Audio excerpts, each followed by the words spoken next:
이제 지금 그렇게 살펴왔던 그 누트가 드디어 그 인생을 마지막 하는 장면이 돌아오게 됩니다.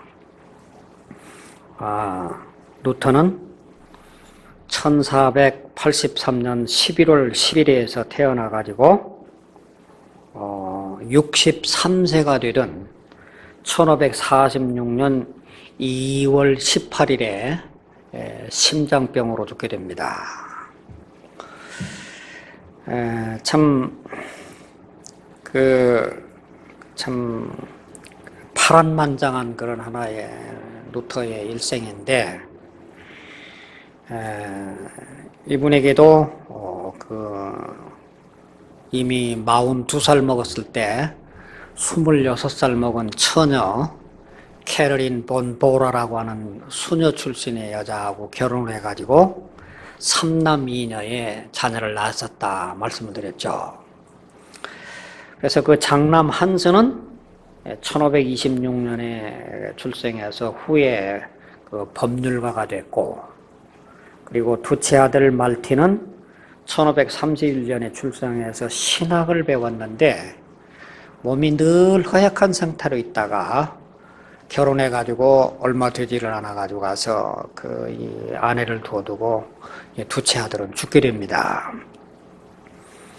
그 셋째 아들이 1533년에 출생해서 의사가 돼요. 그래서 브란데르크 제후를 받드는 그런 하나의 그 의사 생활로 셋째 아들은 이제 그 의사 생활을 하게 되고, 딸이 둘을 낳는데 큰딸 마가리트는 귀족과 결혼해가지고 귀족의 부인으로서 이 주부로서 일생을 끝내고 살아갑니다. 그리고 막내딸 이 막달리나라고 하는 이 딸이 14살 때 죽어요. 그래서 이 루터를 보통 이제 3남 2녀를 낳았지만 이제 그 결혼한 때까지를 짚어가지고 가서 3남 1녀로 기록하는 그런 기록도 있게 됩니다. 그리고 이제 그 루터 생애 가운데에서 작은 딸이 일찍 세상을 떠나죠. 또 두째 아들이 또 세상을 떠나죠. 그 다음에 또 더 불행한 것은 자기보다 훨씬 15, 16년 연애였던 부인이 먼저 세상을 떠납니다. 그래서 참 굉장히 이 건강 관리란다든지 심적으로, 내적으로 이런 타격을 많이 받고 있는 가운데에서 그런 어떤 종교적인 문제, 이런 문제는 쉬지 않냐고 보는데, 사람의 이 성격이라는 것이 좀 남들에게 양보도 하고 남들이 이렇게 시기도 아니하고, 이 루터는 자기가 시작한 일에는 자기가 끝을 봐야만 직성이 풀리는 그런 완벽한 그런 성격을 가지고 있기 때문에 그 스스로 만든 스트레스 때문에 그냥 견딜 수 없는 그런 스트레스로 말미암아 63세에 고향에서 죽게 됩니다. 그 왜 고양이가 죽느냐, 일부러 가서 죽느냐, 그건 아니고, 그 루터가 직접적인 그 고향에 가서 죽게 되는 것은 그가 태어난 그 만스펠드라고 하는 곳에서 그 백작 형제가 재산 싸움을 가지고 가서 형제가 너무 치열하게 싸우는 거예요. 그러니까 형제가 싸우는데 이 사람들이 뭐라고 얘기하냐면은, 이 형님이고 아우고 루터의 말이라면은 내가 듣겠다, 그런 소문을 들으니까 이 루터가 그렇다고 하면은 내가 이 형제를 화해해 주는 일에 내 도움이 된다고 하면 가겠다. 그래서 자기가 그 경무에 바쁜데도 먼 거리 그 만스펠드에 1월 달에 가게 되는데, 그때 이미 자기 아내도 잃어버린 후였고 자기 건강을 돌보지 못하는 1월 말에 추운 때에 거기 이 만스펠드 고향에 가서 그저 혹한 속에서 그저 하루는 형님을 만나고 그 다음 날은 동생을 만들고 그렇게 만나가지고 가서 약 17일 동안을 이쪽 저쪽을 돌아다녀 가면서 형님 얘기 들어주고 또 거기 조금 여기 들어가서 화해를 해주는 일에 내가 이 한 사건을 보면서 루터의 그 인간성이 얼마나 진지했는가.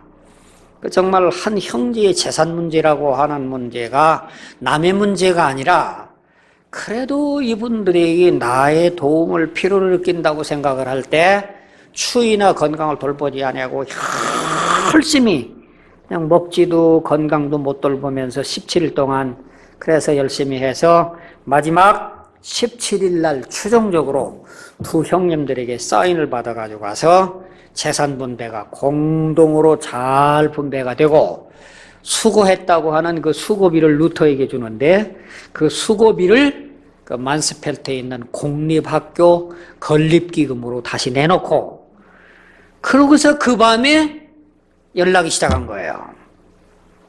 이 17일 날 밤에. 그래서 18일 날 새벽 2시 45분에 그의 고향 아이슬레벤에서 이제 숨져가게 되는데 이때 이 루터가 숨져가는 그 장면 가운데에서 자기 때문에 죽게 됐던 그 이 만스펠트의 알프레트 백작 부부하고 그의 친구 그 이 신학대학의 요나스 박사라고 하는 분하고 자녀들하고서 그렇게 모여가지고 가서 새벽 2시 45분에 이제 임종을 합니다. 그때 임종을 하는 그 장면 가운데서 참 그 이 정신을 잃어가고 그런 가운데 그때의 자기 친구이며 동료였던 요나스 박사가 이렇게 묻습니다. 존경하는 아버지, 지금까지 설교하신 예수 그리스도의 가르침을 고수하십니까? 그렇게 물으니까 누워서 혼수 상태에 있던 루터가 그 말을 듣고 다시 일어나 가지고 가서 그렇다네. 그게 루터의 마지막 말이에요. 그렇다네. 그러고는 다시 누워가지고 20분 동안 큰 숨을 내쉬더니 그대로 운명을 했다는 겁니다. 그래서 루터가 이렇게 죽고 난 다음에 그가 죽었던 그 고향에서 떠나가지고 그 비덴베르크 자기가 그때부터 벌써 30여 년 전에 그 95개조 하나의 논지를 가지고서 최초의 그 하나의 논지를 베풀었던 그 성교회의 그 지하에다가 지금 루터의 무덤을 갖다가 안치를 함으로 말미암아 지금 이제 루터의 장례를 마치게 되는 모습을 보게 됩니다. 최근에 발간된 이 독일의 족보를 보니까 참나 이런 것도 참 옛날 우리 조상들이 굉장히 족보를 우리가 존중히 여겼지 않습니까? 근데 요즘 족보 따지는 사람 있어요, 없어요? 별로죠? 그런데 개는 족보 따지더라고요. 사람 족보는 안 따지는데 개 족보는 따져요. 놀라지 마세요. 정말 참 요즘 이거 족보를 따지는데 미국에 있는 조나단 에드워드, 유명한 미국의 대각성 운동을 일으켰던 조나단 에드워드의 족보가 전부 하나의 프린스턴 신학대학의 하나의 박사 논문이에요. 이 장신대학에서 그 박사 논문이 뭐냐고 하면 옛날 그 평양 장대현 교회에 있어서 길선주 목사를 모셨던 암흑의 장로의 후손들이 100년 후에는 어떻게 됐느냐 족보를 연구를 해요. 그래서 우리 생각에는 정말 이건 유교도 아니고 기독교도 아니고 이게 말이야 뭔지 모르게 이게 죽탕이 돼가지고 말이야 족보를 따지려면 따지든지 말란 말든지 하는데 근데 왜 이 얘기를 하고 하면 최근에 이 루터가 죽고 난 500년 후에 루터의 후손이 얼마나 있느냐라고 하는 걸 족보로 나타나가지고 가서 통계를 해보니까 500년 지난 후에 루터의 후손이 1834명. 이게 통계적으로 나타나요. 그래서 우리는 이순신 장군의 후예가 몇 명인가 내가 아마 연구한 사람 아마 없을 것 같아, 내가 그런 것은. 그런데 이게 외국 사람들은 이렇게 참 성경에 족보가 있는 것처럼 이 족보를, 물론 마태가 족보를 연구하는 것과는 다른 얘기입니다만은 굉장히 족보에 대한 하나의 이 모습이 미국도 그렇고 독일도 그런 모습을 보면 그런 어떤 선조들에 대한 긍지, 선조들에 대한 자랑에 대한 것이 아주 계속적으로 그 후손들에게 그 긍지로 가지고 있는 모습을 보게 됩니다. 어찌됐든 루터가 죽기 전 28년 전에는 저 유명한 95개조 논문으로 세기를 들끓게 하는 그런 과가 있었고, 27년 전에는 독일의 최고의 그 로마 카톨릭의 신학자였다고 하는 잉골슈타트 대학의 닥터 에크하고서 논쟁을 해가지고 개신교 신학의 대표적인 신학자로 등장을 하게 됐고, 25년 전에는 보름스 의회 앞에서 황제와 추기경과 제후들과 수많은 5천여 명이 모든 군중들이 보는 앞에서 당당하게 신앙 고백을 하는 모습을 봅니다. 그뿐만 아니라 이 결혼한 후에도 루터의 얘기 가운데서 제가 제일 담고 싶은 얘기 한 가지가 있는데, 루터는 결혼한 후에도 매일 3시간씩을 기도를 했다는 겁니다. 제가 김장한 목사님이라고 하는 분한테서 직접 들은 얘기예요. 이분이 조용기 목사님한테서 그런 얘기를 했답니다. 조 목사, 내가 당신보다도 공부를 했어도 더 많이 했고 학위를 가졌어도 더 많이 가졌고 영어를 해도 당신보다는 나았고 내가 열심히 해도 나는 교인은 그냥 그 참 몇천 명 가지고 이러는데 도대체 당신은 뭘 해가지고 와서 그렇게 목회를 잘하는지 그 원인을 알 수가 없어. 그러니까 조영기 목사가 그런 얘기를 하더라. 목사님 죄송하지만 김 목사님은 하루에 기도를 얼마나 하십니까? 이렇게 물었더니 하루? 나는 하루에 매일 교회 나가서 내가 27년 30년 동안 새벽기도 인도하고 내가 많이 하면 내가 한 40분 하지? 그렇습니까? 나는 지금까지 하루에 최하 작을 때가 3시간, 많으면 4시간, 5시간씩 기도가 목사님보다 더 많은 게 내 목회의 성공의 비결이라면 비결이겠습니까? 그렇게 얘기하더라는 얘기입니다. 저도 목회자들한테 공부하자는 얘기를 한다든지 뭐 하자는 얘기하고는 내가 좀 귀가 안 죽는데, 기도 많이 한다는 사람 앞에는 기가 죽거든요, 정말. 하루에 3시간씩을 기도를 한다는 거. 그러면 언제 다른 일을 언제 하고서 그거? 이분이 논문을 안 썼습니까? 뭐를 안 했습니까? 저수를 안 했습니까? 했는데도 불구하고 매일 하나님과의 그 독대하는 가운데에서 기도 시간을 가짐으로 말미암아 사람이 얻지 못하는 하나님으로부터 얻는 놀라운 힘을 매일 3시간에서 공급받았다고 하는 이 얘기가 제가 굉장히 루터에 대한 존경의 마음. 그래서 역시 세계를 움직인 사람들의 배후에는 우리 보통 사람이 못 갖춘 놀라운 하나의 비결이 있었구나 하는 그런 거를 깨닫게 되고, 지금도 제가 손 넘어간다고 하면은 너 이 세상에서 후회하는 일이 뭐가 있냐 그런다고 하면은 2가지를 후회를 많이 하게 되는데, 하나는 뭐냐 하면은 기도 많이 못한 것이 제일 후회됩니다. 또 하나는 전도 많이 못한 것이 후회합니다. 저는 2가지를 후회할 텐데, 참 어떻게 이거 참 그거 깨닫고 이렇게 말을 하면서 나 기도도 못해 이렇게 말이죠. 그죠? 그 참 많아봐야 하루에 1시간, 그것도 아주 힘들게 그저 하루 1시간 하는데 어떻게 하루에 3시간씩 하면서 그 위대한 일을 했는지 정말 고개가 숙여집니다. 하여간 그는 그 성경에 정통을 하려고 노력을 했고, 그가 저술과 찬송을 37편을 하나에 작사를 했고, 또 그의 가정에는 그렇게 바쁜 생활 가운데에서도 나그네를 자주 식탁에 초대하면서 그 나그네하고서 대화하는 가운데에서 얻어졌던 기발한 아이디어가, 그래서 거기다 메모한 것이 탁상담화라고 하는 책이 만들어집니다.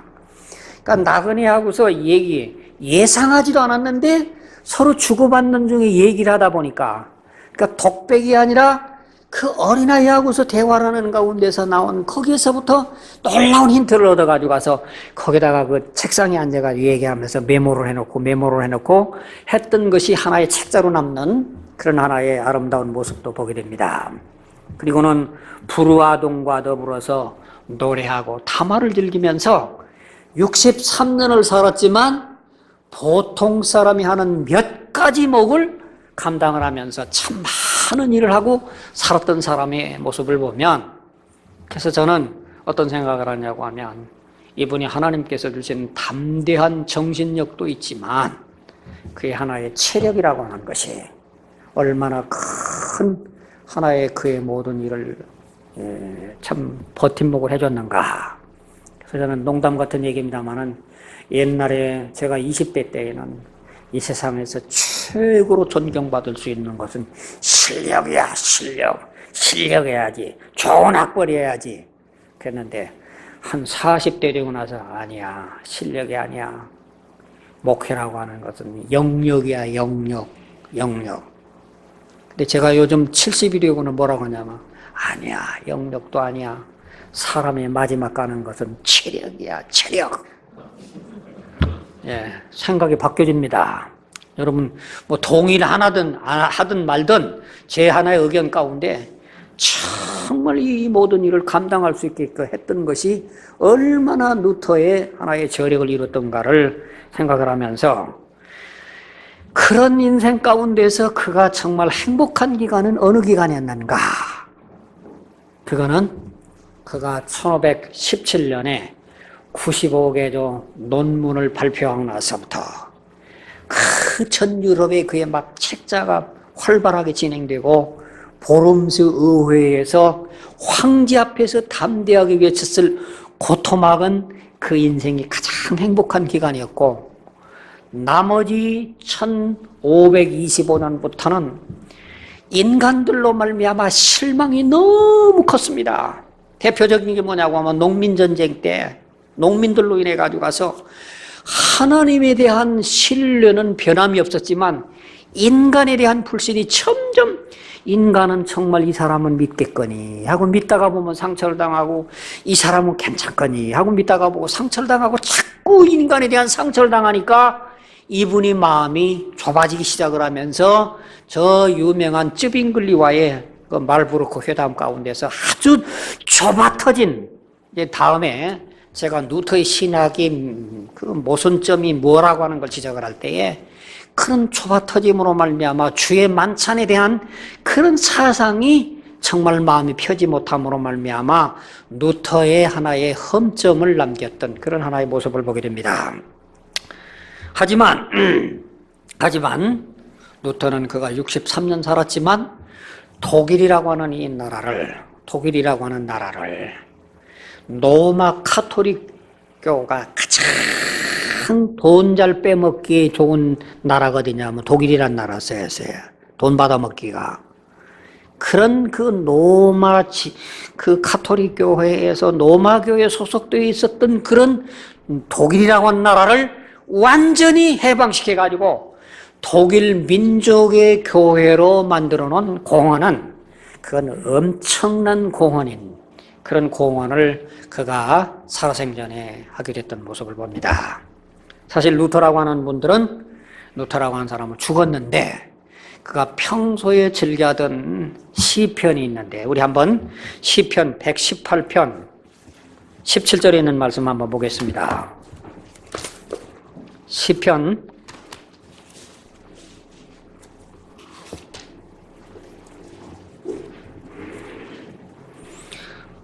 118편 17절.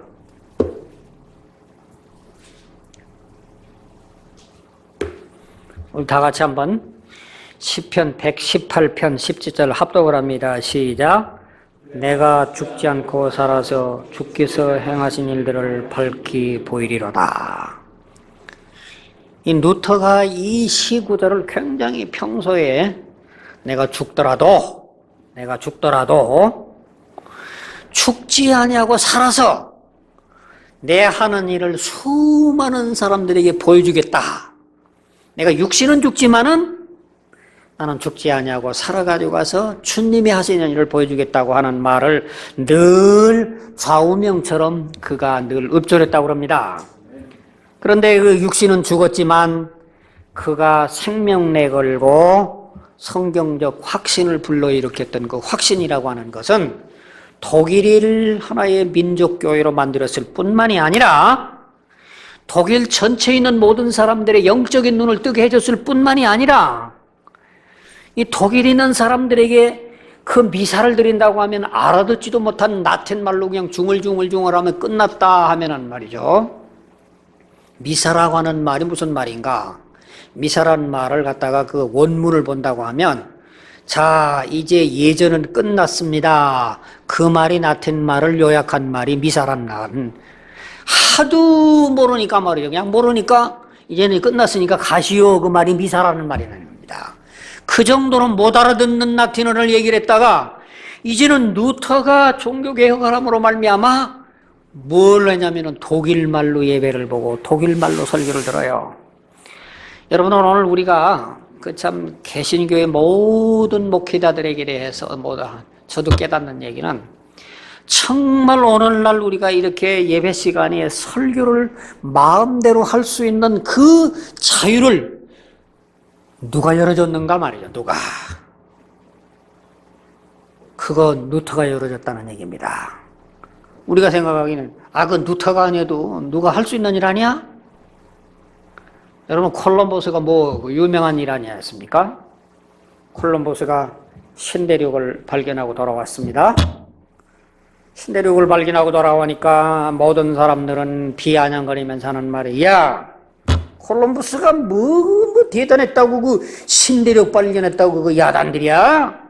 그럼 어떻게 무턱대고 그냥 우연히 가보다가 보니까 어떻게 그냥 눈에 발견한 것이 신대륙이었지 그 사람이 목적을 알고 가서 신대륙 발견한 거야?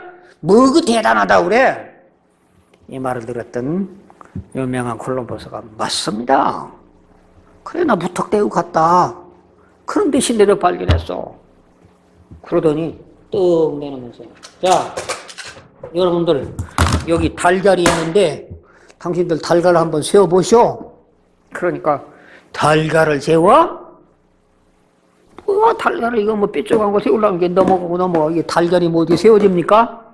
안 세워지죠. 그럼 콜럼버스 당신은 어떻게 달걀 세울 수 있어? 세우죠. 그러더니 끝을 입으로 콕콕콕 깨가지고 가서 그러니까 세우는 거야. 쓰는 거 보시오. 그러니까 에이 여보시오. 당신처럼 깨면 그건 누가 못해? 그러니까 당신은 달걀 세우라고 하면 다 똑같은 못한다고 하지만 나는 해내는 게 내가 처음 하는 일이 아니오? 이 세상의 모든 일이라고 하면 먼저 하는 게 그게 주인인 게 아니오?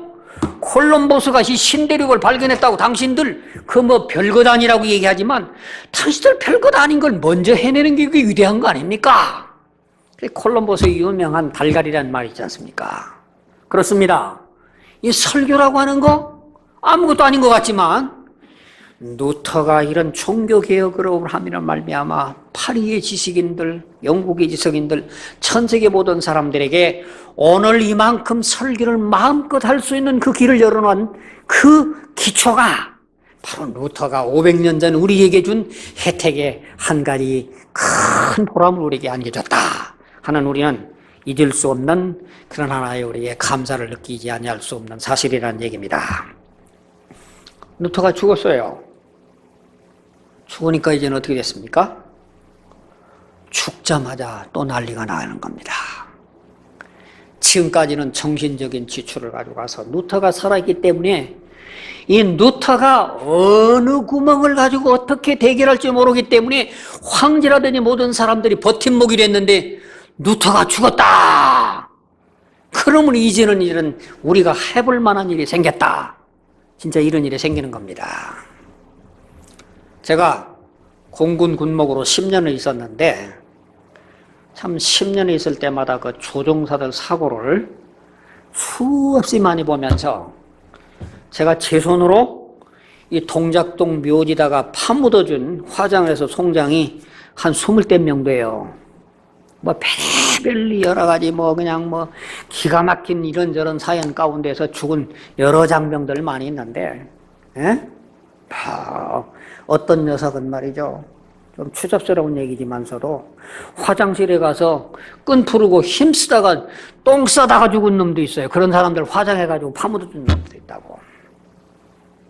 그런데 어떤 조종사들은 그렇게 이제는 비행기를 가다가 이제는 비행기가 이제 이제 500시간이란다든지 뭐 400시간이라든지 이렇게 비행을 하고 나면은 그걸 전부 풀러가지고 기름을 다시 칠한 다음에 다시 조여줘야 되는데, 조일 때 기계로 꽉 조여야 되는데, 혹시 덜 압력을 놓고 그러면 조금만 덜 조여놓으면 이게 3,000, 5,000 높은 고공으로 올라가면 이게 부러진단 말이에요, 이게. 그러면은 이건 무슨 뭐 육군들은 뭐 비행기 타고 가든지 뭐 배 타고 가면 어디다가 세워놓거나 고치나가지만은 이거 공중에서 이게 뭐 하나가 부서지면은 이게 뭐 이게 기계가 어떻게 자기 모기지까지 못 오고 와서 중간에 산화해서 죽고 저 바다에 가서 빠져 죽고 앞을 분간 못해 산을 결혼식을 먹이려 일주일 남겨놓고 죽는 수많은 사람들 많이 봤어요. 근데 그 조종사들이 죽기만 하면은 뭐라고 얘기하냐면은 그저 그 부인들 가서 제가 가서 어떤 구역 예배 보러 갔을 때 그 조종자들 부인이 하는 말이 그런 얘기를 합니다. 목사님 참 우리 남편이 사고를 나더라도 허리를 부러지더라도 뭐 그냥 죽지만 말고 살아남아졌으면 좋겠습니다. 그냥 뭐 병신이 돼도 좋으니 죽지만 말고 살아 돌아오기 기도해 주세요. 이 죽지는 않아야 되는 거야, 얘가. 죽지는 않아야 돼.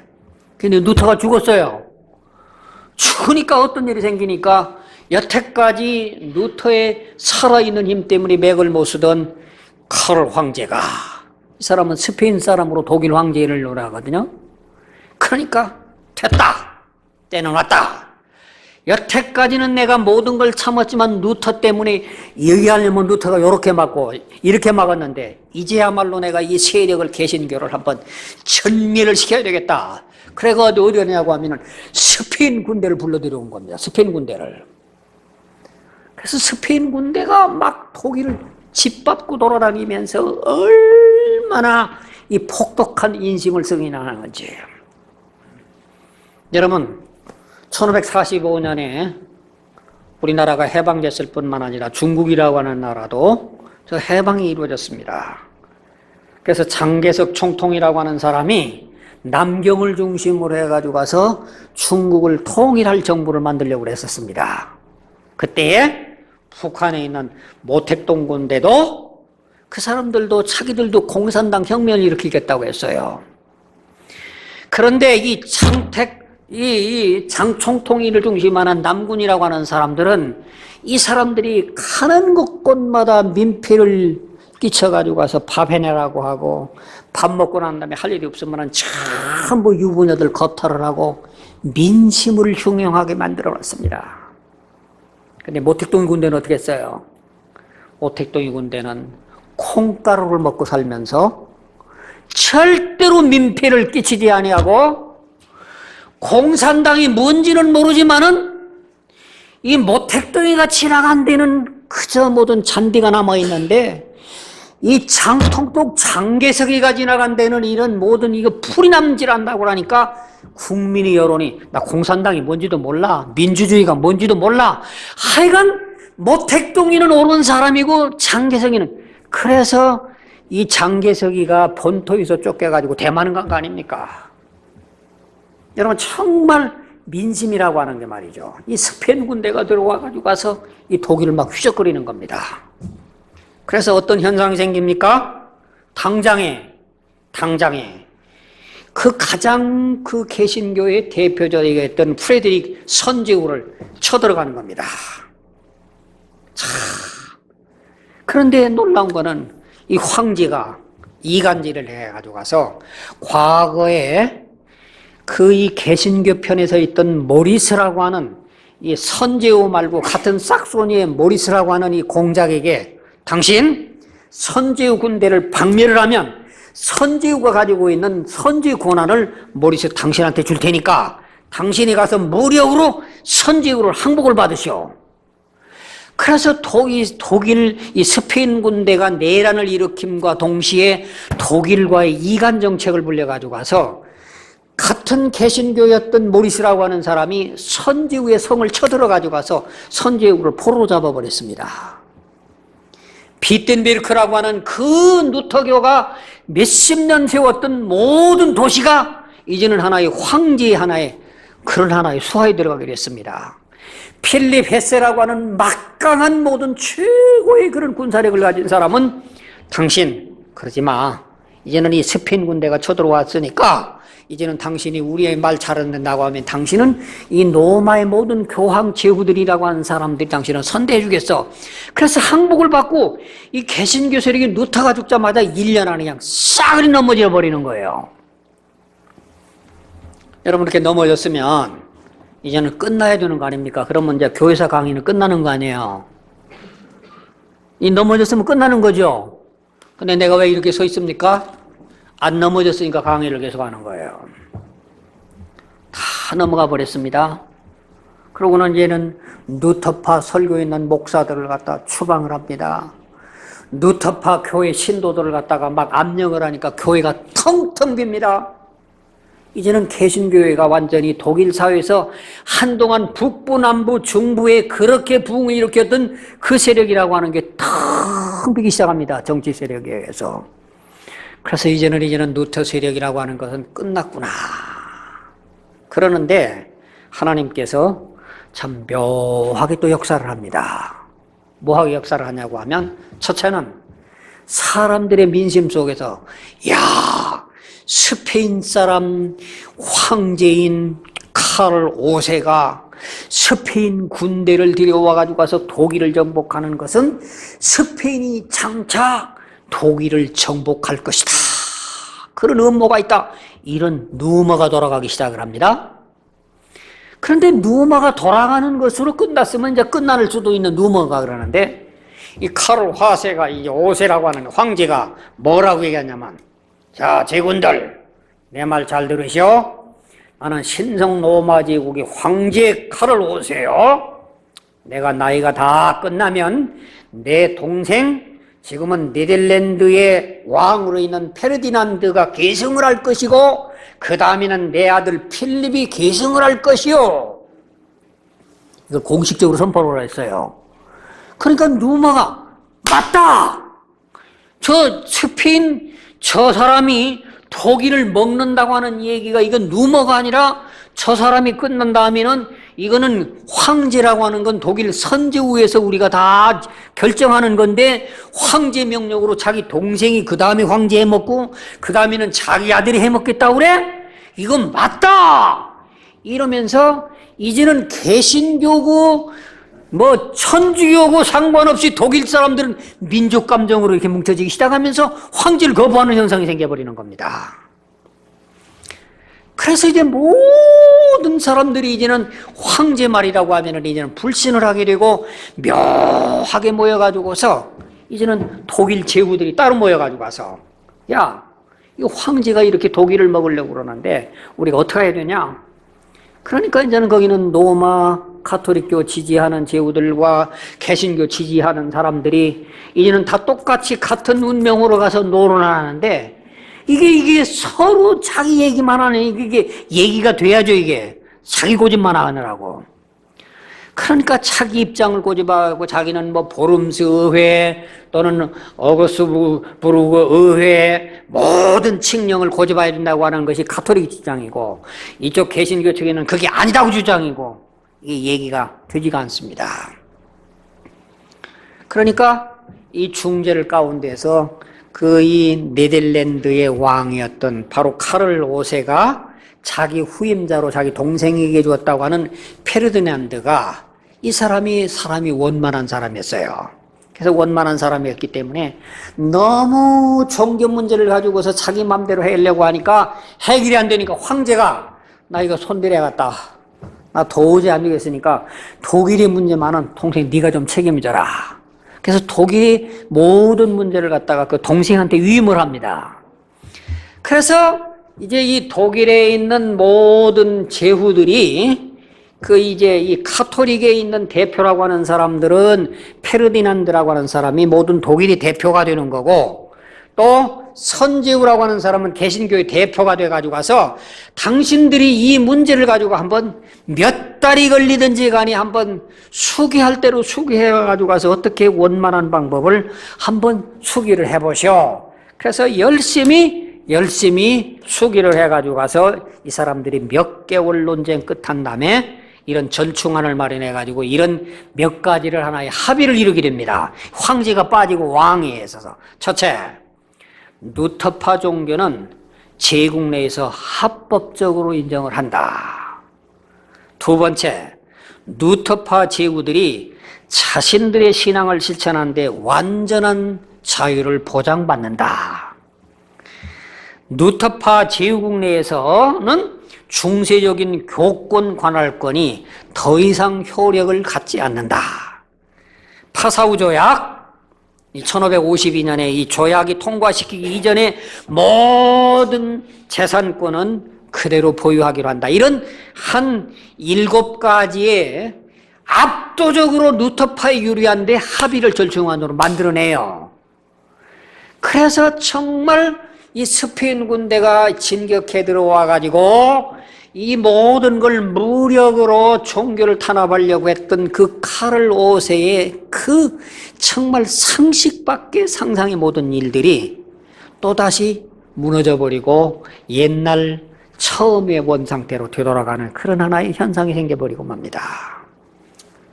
거듭 말씀드립니다마는 참 하나님께서 때마다 어쩌면 그렇게 절묘하게 또 한 고비를 넘기시고 또 한 고비를 넘기시고 또 한 고비를 넘기시는 그런 하나의 모습을 보게 됩니다.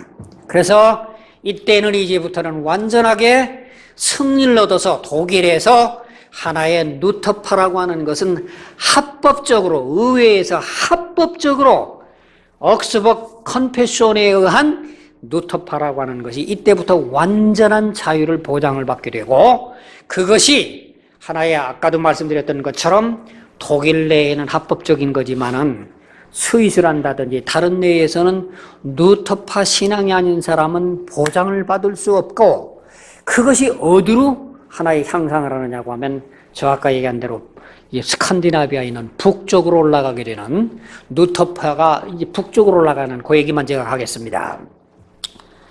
이 루터파가 이 독일에서 지나가지고 가서 북쪽으로 가게 되는 그 북쪽 상황이 왜 되게 되는가 하면 북쪽에 있는 덴마크, 스웨덴, 노르웨이 이 세 나라 얘기가 지금 오늘날 하나의 루터교가 국교가 되어 있는 상황인데, 이때에 먼저 그 덴마크와 스웨덴과 노르웨이라고 하는 거를 1397년 에릭이라고 하는 이 덴마크 사람이 세 나라가 통일된 하나의 한 군주 밑에서 같이 다스림을 받는다라고 하는 하나의 연합회를 조직을 해는 유명무실이 됐는데, 그런데 1513년에 루터가 종교개혁을 일으키기 몇 년 전에 이때에 이 삭소니 선제국의 조카이며 황제 카를 5세의 여동생 남편인 크리스티안 2세라고 하는 사람이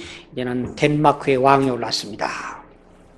덴마크의 왕이 오르자 과거의 조상들이 해나와 가지고 가서 세 나라가 결속됐던 그런 나라를 이제는 이 양반이 새로운 하나의 힘을 가지고서 이걸 전개하기 시작하는데 뭐 하라고 하냐면, 가만히 보니까 이 모든 재산이라고 하는 것이 너무 귀족들하고 교회에 모여 있는데, 이런 나라들의 모든 땅덩어리들의 등기부를 바라보니까 누가 돼 있냐고 하면 전 국토의 3분의 1이라고 하는 것은 귀족들 이름으로 돼 있고, 남번이 3분의 1이라고 하는 건 교회 이름으로 등록이 되어 있는 겁니다.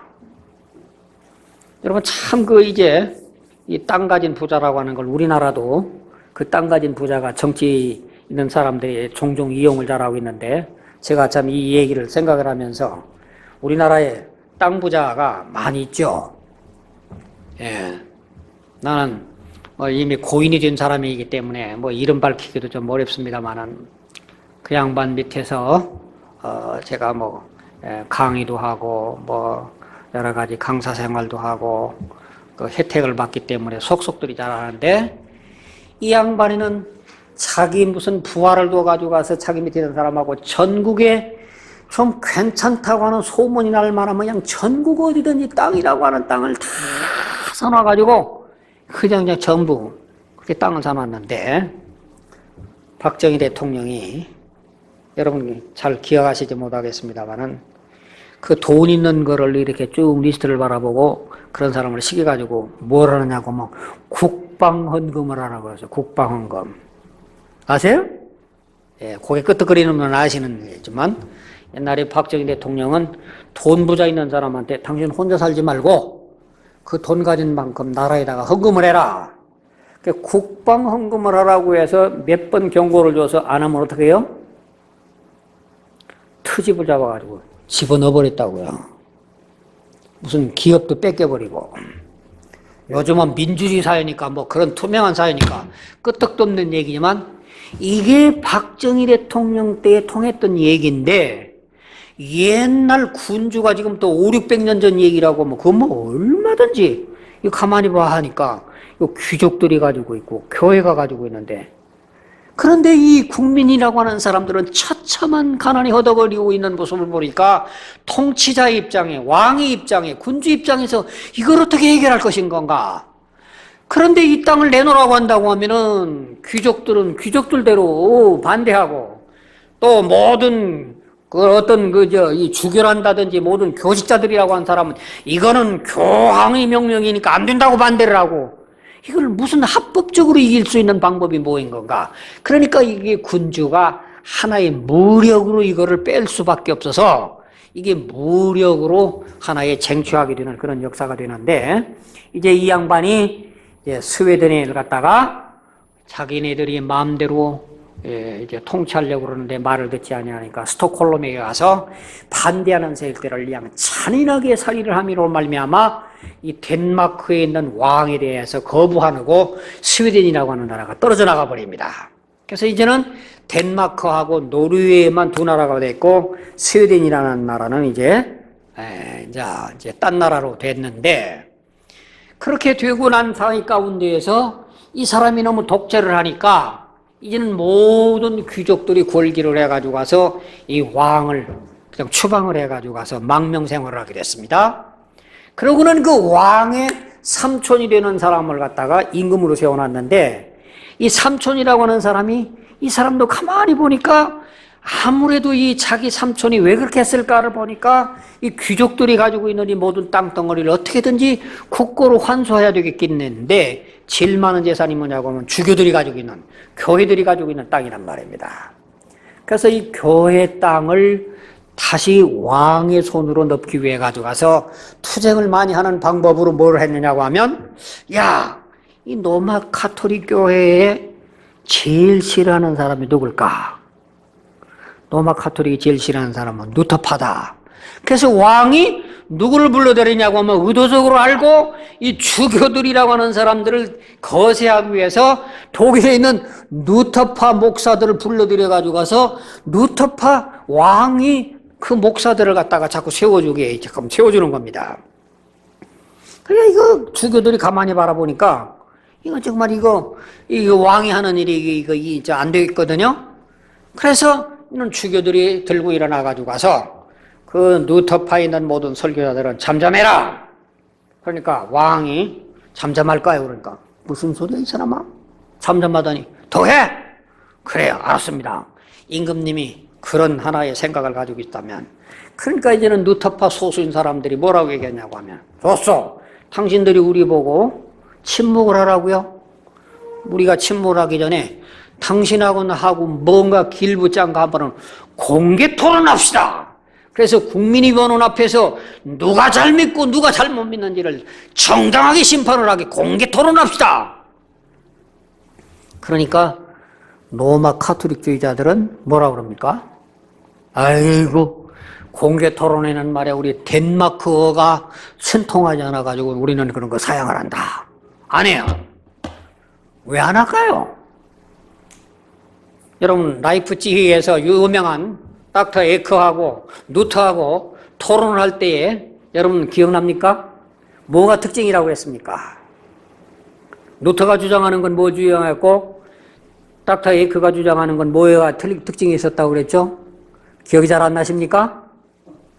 닥터 에크는 항상 얘기하기를 니케아 회의에서 결정한 것이 이래 됐고 콘스탄틴 회의에서 결정한 것이 이래 됐고 에베소 회의에서 결정된 건 이래 됐고 교부 어거스틴은 이러고 말했고 저스틴은 이러고 말했고 누트는 뭐라고 그래요?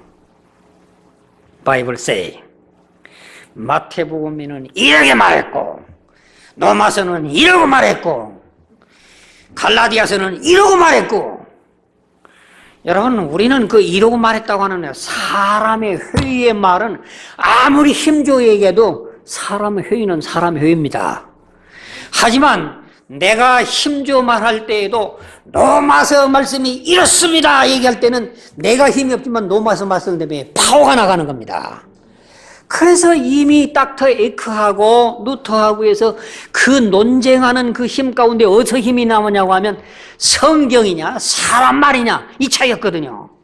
그래서 여기 이 덴마크에 있는 모든 이제는 누트에 있는 모든 사람도 그 누트한테 배웠거든요.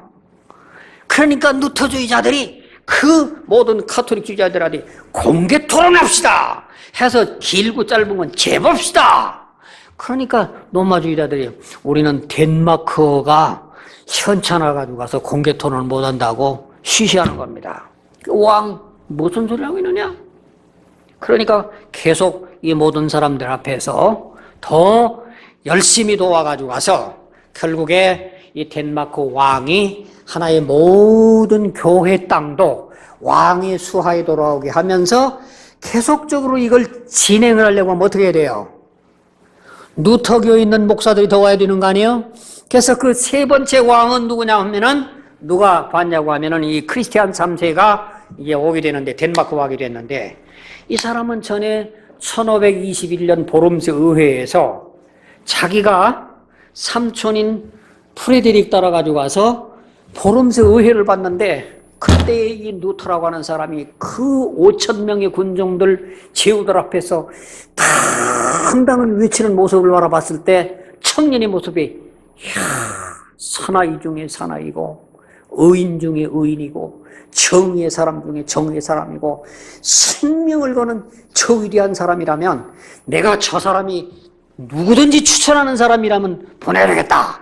그리고 이 덴마크 왕이 누트한테 보내가지고 와서 당신 사람을 우리에게 보내주죠. 계속 정치적인 목적이 자기 개인 목적이 이래가지고 덴마크가 누터교가 유입이 되기 시작하는 겁니다. 여러분 사도행전 저 유명한 7장에 보면은 스데바니가 죽는 장면이 나오지 않습니까? 나는 이 장면만 생각해보면 그 장면이 떠오르기 시작합니다. 스데바니가 대제사장들이 살생권을 가지고 있을 때 저 모든 사람들은 흥분이 들썩어 가지고 가서 주먹으로 지금 이 스데바니가 그 설교를 하고 긴 설교를 할 때 그냥 주먹이 폈다 그냥 목이 곧았다 그냥 흥분이 도가니가 되니까 이 흥분이 도가니가 어떤 마음이냐고 하면 이 마음의 정서라고 하는 거를 그냥 꽁꽁 얽어마기 때문에 이 육신의 눈을 그냥 깜깜하게 닫아버립니다. 하지만 생명을 걸고 하나님의 말씀을 외치는 스데반 앞에 설교를 하던 스데반의 눈이 열립니다. 눈이 열려가지고 가서 설교를 하다가 공중을 바라보니까 스데반이 뭐라고 얘기합니까? 보라! 하나님의 보좌 우편에 우리 주님이 서신 것을 내가 본다.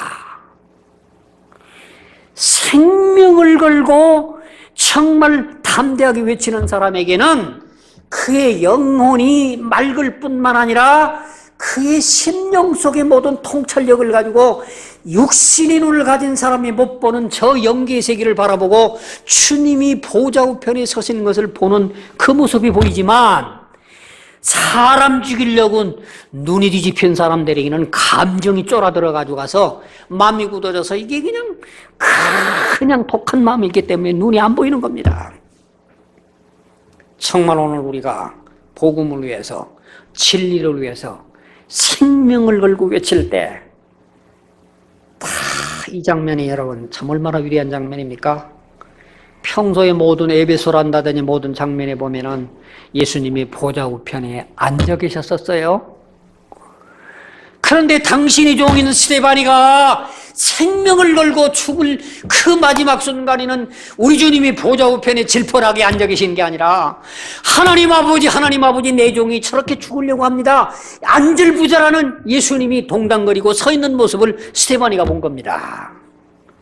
그러니까 정말 오늘 우리가 그리스도 안에서 생명을 주를 위해서 죽고자 할 때에는 우리 주님은 보좌 우편에서 질펀하게 앉아 계신 게 아니라 하나님 아버지 저 송내에 있는 사랑의 챔례교회 청암묵의 목사님 저 목사님을 보십시오 하고 벌떡 우리 주님이 일어나가지고 동동거리는 그 주님의 눈이 이 스데반의 눈에 보였더라는 겁니다.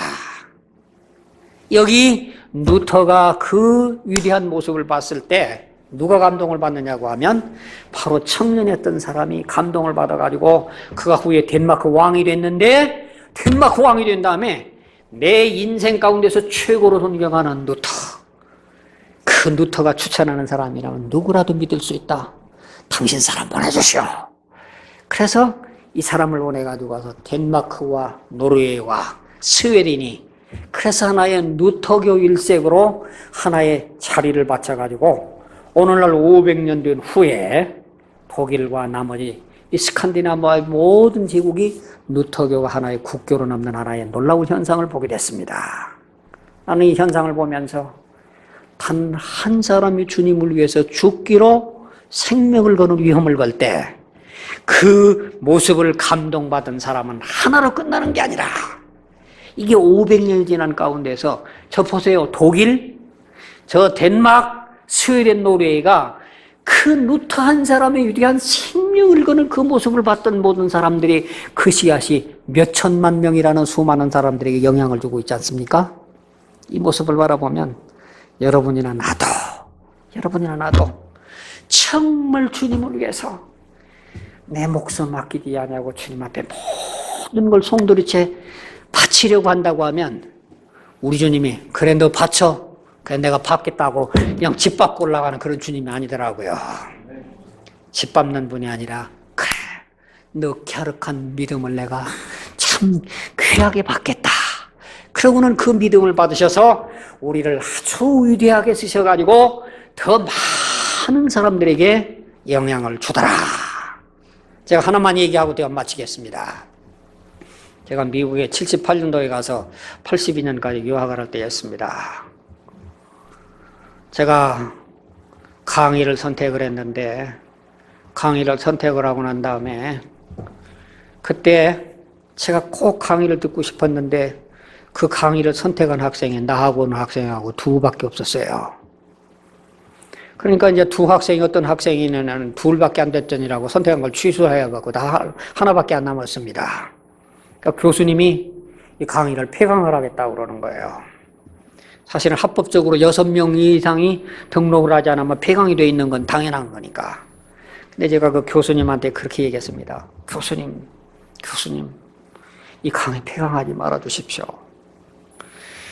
제가 한 사람 강의를 듣지만 저를 한 사람으로 보지 마십시오. 나는 이 학교를 졸업하고 반드시 내 조국으로 돌아갑니다. 내가 한국 돌아가면 나는 하나가 아니라 100이 될지 1000이 될지 10,000이 될지 모릅니다. 나를 하나로 보지 마시고 나에게 강의를 해주십시오. 그랬더니 기도해보면 간다 그러더라고요.